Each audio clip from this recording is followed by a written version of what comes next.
Hi everyone, TapDawg here with Little Alchemist Helper, and today I am doing, I guess it's part 3 of how to improve Little Alchemist.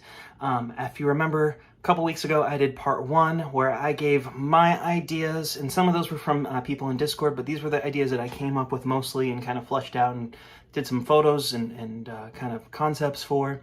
In part 2, which came out about a week ago, I had you guys give me your comments on YouTube, and part 3 here is also going to be a continuation of that because there were so many great comments. I've got another 15 to share with you guys today from the first video as also from the second video, just comments that you guys left, and I'll just kind of do what I did last time, kind of give my thoughts, opinions on them.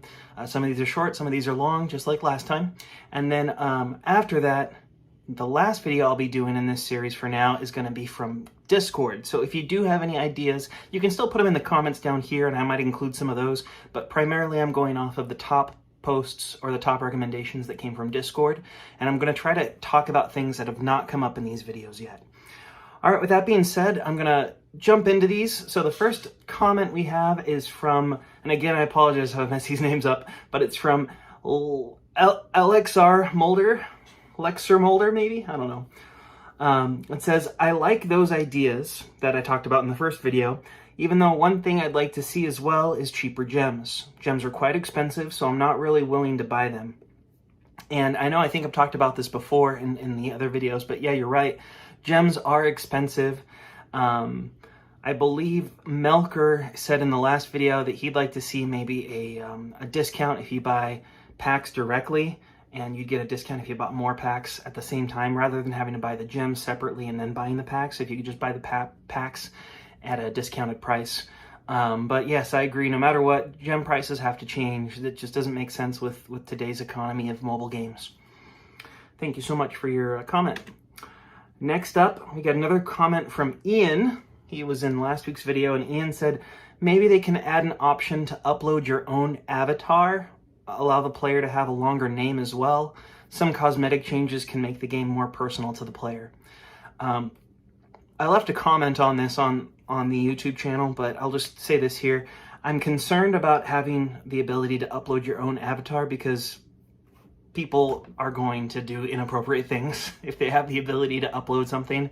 And people might also do insensitive things or things that are just not right, and then you're going to have to micromanage the whole uploading system. So I don't like the idea of uploading your own avatar. Perhaps being able to customize the avatar, so change the background, or maybe you can, for example, I think one of the avatars that I like is Albert. He's the scientist. Maybe you could have him wear a different cloak, so he's got a black option instead of a white option. So things like that where you can customize it that way with in-game selections, I think is a lot safer than just allowing people to upload whatever custom image they want to put up there. In terms of allowing the player to have a longer name, I agree with you because, for example, I can't write the actual words underdog for my character. It has to have no E in the under just because of the character limit. So it would be nice if they'd allow us to have maybe 15 characters or something. I don't know if there was a UI issue with the cards or how they lay out the words, but I feel like with the size of screens nowadays, they can probably resize things and still be able to read usernames if there are 12 characters or something, 15 characters. But yeah, some cosmetic changes would make the game more personal. I agree. And I think the idea you have, just tweak slightly, allowing people to customize the avatars that are in-game currently would be a better option. All right, and thank you for your comment, Ian. Next up, we have Elias, and I'll have this whole comment up here, but he had said, maybe one can add new portals. And I said, what would you like to see if we have new portals? And he responded, the first option, they could repeat the portals because most players rushed it and they were not able to get the gold combo card. Or the second option, they could add a new overlay. Maybe add new portals where you can earn some of other treasures or something like that. Another point is that the difficulty could be fitted to your alchemist skill level, which means that the more difficult it gets, the higher the rewards are. I love this game. Thumbs up. So I think we talked about that first option already, the idea of being able to get those limited time events to cycle throughout the year. So maybe there's a new boss every month, and you can play them for a week or something to try to get their boss card. I think that would be nice, especially for those of us who didn't know how to play the game at the beginning and didn't get those gold combo cards. It'd be another nice way to grab those. I really think the second option is kind of an interesting idea of having a goal. So one of the other games I play is called Emoji Blitz, and they do limited time events on a weekly basis. Sometimes they'll have multiple within the week, and sometimes these events are only for one day. And so if you beat that event, you have to go through however many rounds and get whatever you have to get for that to win those rewards. They sometimes have these extra events that are at the end that are even more challenging, and if you beat those, you get even more rewards. And so maybe on this, it's beat X number of boss 10 times without dying, and then if you beat them 5 more times where they're even harder without dying, you get an even more grandiose reward. So I do like that idea, Elias. I don't know how they would add that, but that is another great idea, so thank you for sharing that. Next up, this is just a plug for us, so thank you, Emil. But he said 33 likes and 49 comments. Guys, just like the video before commenting. It takes 10 seconds. So yes, now that we are YouTube partners, please like these videos if you can. That does help us with the YouTube algorithm. So yeah, thanks. Ding. Next up is a question from Boss, or suggestion from Boss219, and he said, for part 2, a quality of life change would be under boss cards have their fused ability, like under Chloe, show a critical strike icon. And I think we kind of already talked about this a little bit. I showed the video in the last improving video of where you can actually see the card, but it would be nice if when you're on that page, you could also see what type of fuse ability they have, and then also what their final attack and defense would be. So yes, I agree with you on that. Next one is from Jory, and Jory said, I recommended this on the server, but I think it'd be nice if we could divide cards when editing the deck into final forms and combo cards. So yeah, I think that would be another way to sort by type, where you could have them all sorted by the final forms and combo cards. I believe there is something that does something similar, but I can't remember off the top of my head right now. It's too late at night for me. It's only 7 o'clock at night, but that's too late for me. So thank you for that idea. Yeah, that'd be another good idea for sorting. Our good friend Jark has responded and had a couple more suggestions here. So his next suggestion says, I know I've already made a ton of comments with suggestions, but I saw this one in the game suggestions tab on Discord, and I think it honestly could be good. I'm sorry, I'm gonna mess up your name. I'm Bropina. I don't know. Mentioned that if there were better rewards than just an avatar for completing achievements, that would be super helpful and add more of an incentive to complete achievements. We had a bit of discussion and definitely think that this could help incentivize and also bring more player activity to the game, using features some may not use as much. We talked a lot and possibly having gold rewards for lower tiers of achievements and for higher tiers, skulls, gems, or even fragments. Even if it's like 2,000 gold for tier 1 and 10,000 and 5 gems, so on and so forth. Yeah, I think it would be nice if they had different rewards for unlocking achievements. And I think they could even give out certain cards too, whether they be a gold final form or a diamond final form card, or maybe even a combo card if it's a super difficult to get achievement and that's the only way you can get that special. Maybe the combo card would be called achievement, you know? But I agree, it would be nice to have a mixture of awards rather than just getting avatars. But people do like to flaunt those avatars when they get them. You'll notice, especially the top players, their avatars are usually the ones that take years to get because they want to show it off. They worked a hard, long 5 years or something to get that avatar. So yeah, great suggestion, Jerk. Next suggestion, this one is super duper long, so I apologize, guys, but I need to zoom in on this. I can't even read it, it's that long. Let me make this slightly bigger. Also, 2 other suggestions, so I'm going to kind of break this down. First, I'd like to add the ability to buy different types of booster packs in the store and to drop the current price of booster packs, because if you look at it currently, it's 50 gold for a single card, 200 gold for 4 cards, or 1200 for 4 bronze boosters.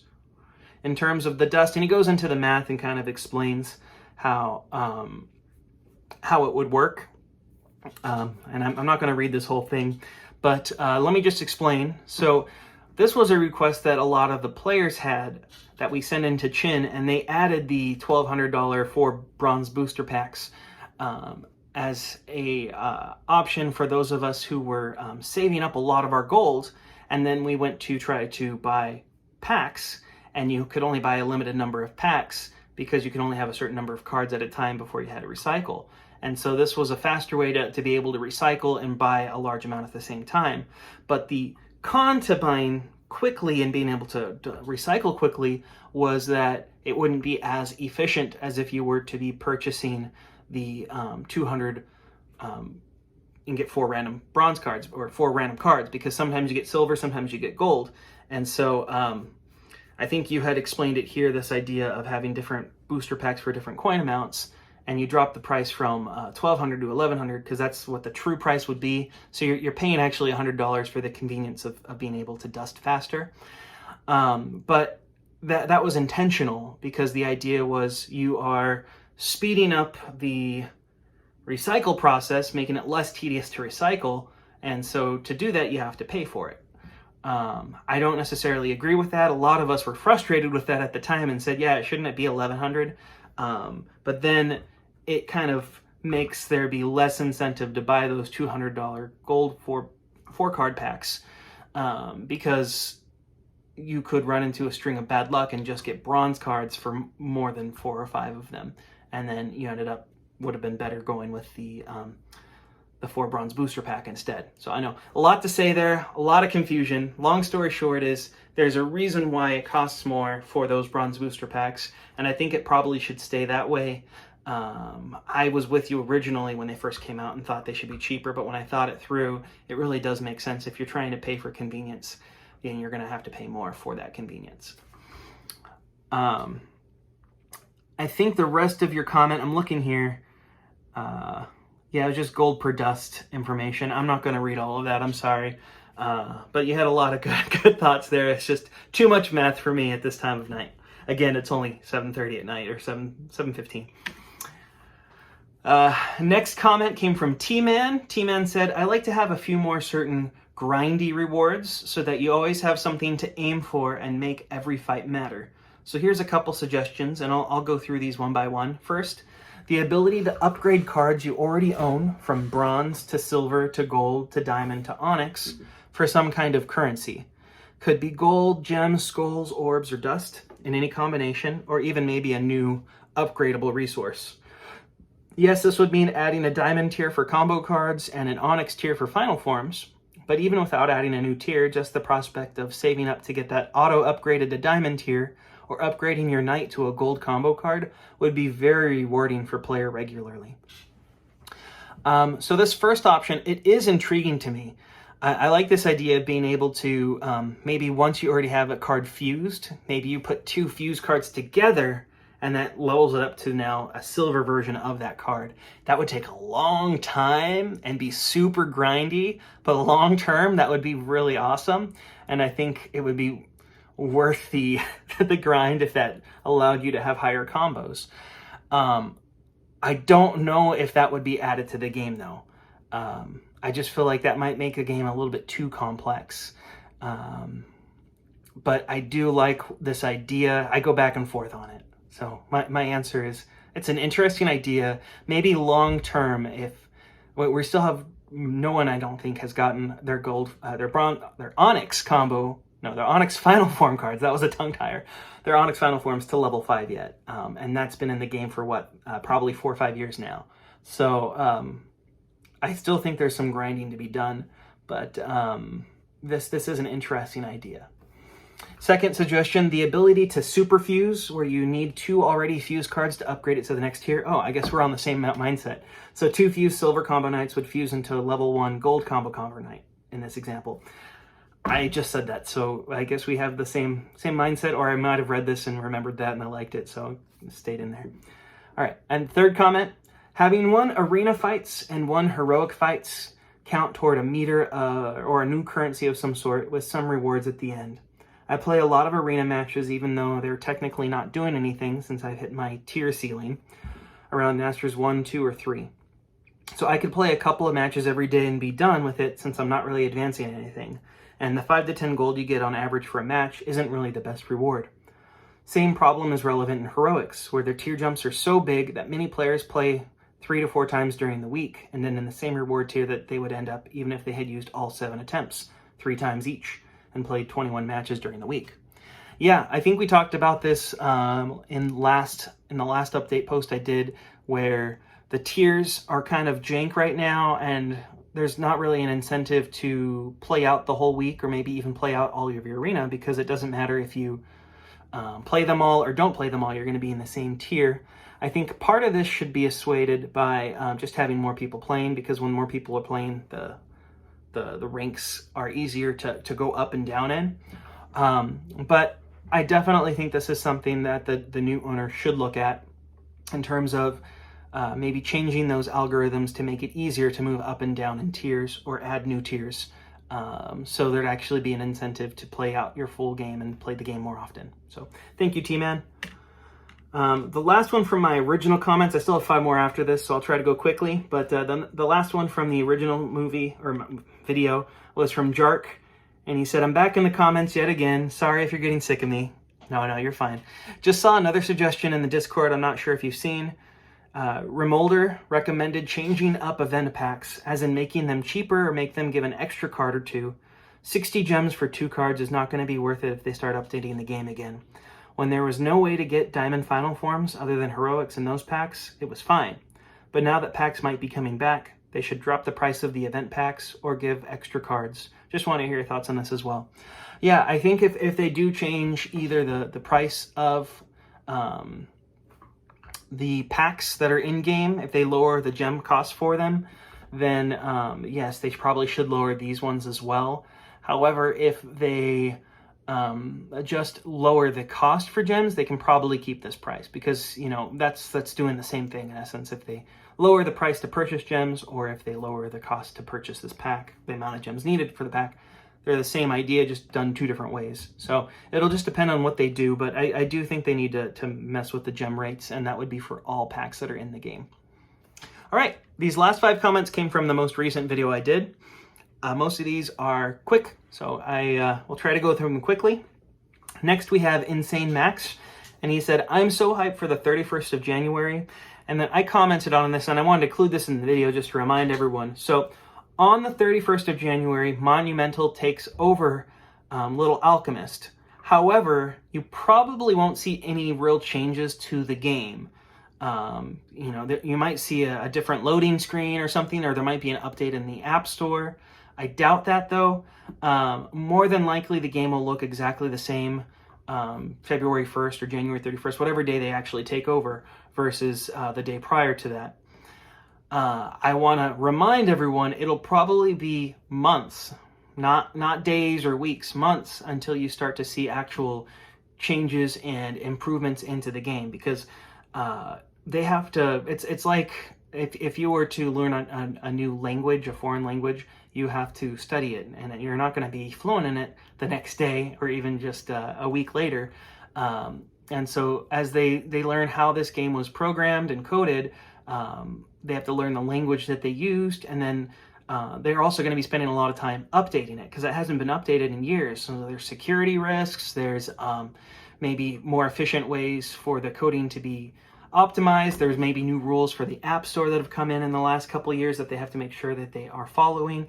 So you might not see any changes. The other thing you might see is hiccups.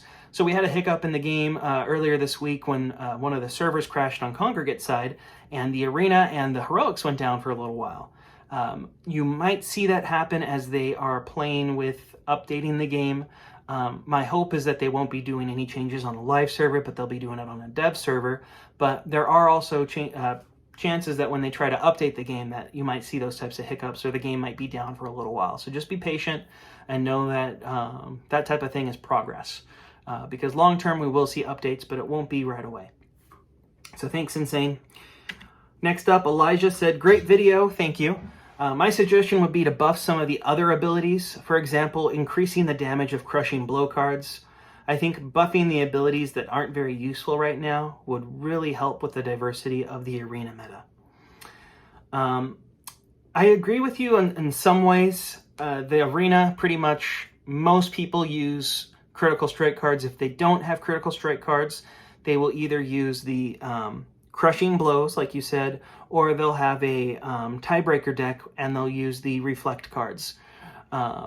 But typically, I'd say 90% of people are using critical strikes, and then they'll either have a tiebreaker deck or they'll have a master healer deck, at least on the higher ends. It would be great if they could either work with the cards that are in game or create new abilities that would allow there to be additional options, because it does get long-term boring if everyone's doing the exact same thing. You don't really get to see variety. I don't know if they would necessarily need to increase the damage of crushing blow cards, because the idea there is you get rid of the person's defense and just attack with whatever your attack is and get to do that 100%. It's a little bit of a trade-off. It's not as good as critical strikes. So perhaps they can increase the amount of attack that those cards have so that the crushing blow would do more damage. But it's just a different way to play versus using the critical strike cards. All right. Next we have one from Teddy, and Teddy said, an easier way to get gold combo cards, maybe the event cycle over after they finish. We've heard that a lot. Maybe you can trade in 3 gold final form cards to get a random new gold card. Might be a final form or a chance for a combo card. Same thing with silver combo cards. I've yet to pull any of the pack exclusives like Void. One quick comment on that for Void. I do know you can get that from Ivana. She's on the second islands. I only know that because that's who I play all the time, so I have millions of Voids. I get those often. But so you are able to get it from boss drops, but I don't think you can get those from the card packs. That and Prehistoric don't come in the card packs. So if you want those, you have to get them from bosses currently. But this idea of trading in 3 gold final form cards to get a random gold card is interesting. I have no idea if that's something that they'd be interested in or considering, but I do like the idea of that, because I get gold final form cards all the time, and they usually just go in the recycle bin, because the ones that come in the 200 card packs aren't really worth it to level up, because even if you do level them up, they're the lower tier versions of the Crushing Blow, Critical Strike, and Reflect. The ones that only do half the damage rather than the full amount of damage that the regular diamond version ones do. So, yeah, it would be nice to have combo card options. But thank you for that. All right, I don't know if this is the last one. That was 24, so we have 25 total. So this is second to last. Bruno said, probably the Battle Pass could give rewards to accelerating progression. I mean, could rewarding with orbs for armory, skulls for heroics. Yeah, that's something that would potentially be viable, would be fragments, orbs, or skulls. And you could use those in the armory or in the treasure shop. But I want to be cautious of giving out actual cards. That was my concern with the Battle Pass system, because then it's a little bit too pay to win. I'd still... This is on the borderline for me, having those things, because that is something that's only available once a week. I know one of the other games I play is RuneScape, and so they have a currency system that you can use to buy items in their shop. And if you're a member, you get a set number of those every month. And the longer you're a member, the more points you get per month. So that might be an option too, is if you're on the Battle Pass system over time, every year you get an extra thank you bonus or something. So that is an interesting idea, Bruno. Thank you. And the last comment is from T-Man again. Nice stuff. Just remembered a small quality of life suggestion. When researching combos, it's a pain to find the missing one because you literally have to click each card to find out if you've done the available combos. A simple show only available non-completed combos filter would go a long way. So just to add to this, one of the things that often happens, and if you keep seeing the pop-up that says you have new combos you can research, it's typically one of your cards can combo with itself, and you don't have two versions of it to see that. I think it would be nice that if you didn't have two versions of that card, that pop-up wouldn't show up, and it would only pop up if you had a new combo that you could actually research. And then when you click research, it'll show you everything's grayed out that's already been researched, and here's your 2 or 3 cards that are still able to be researched. So yeah, that would be nice. The only way you can kind of see that now is if you go to the little archive page, and it'll show you all the combos and all the cards you have. But that's definitely time consuming and not really user friendly to use. So if they could add that feature into the research panel instead and just show you, here's your 3 cards that still have research opportunities on them that you can use now, would be nice. So yeah, thank you for that suggestion. All right, with that being said, this has been another long video. I apologize, but if you do have suggestions, add them in our Discord. I'll put the link in the description here, and hopefully we'll have one more video on the How to Improve Little Alchemist Discord suggestions. So thank you guys, and have a great rest of your day. Bye.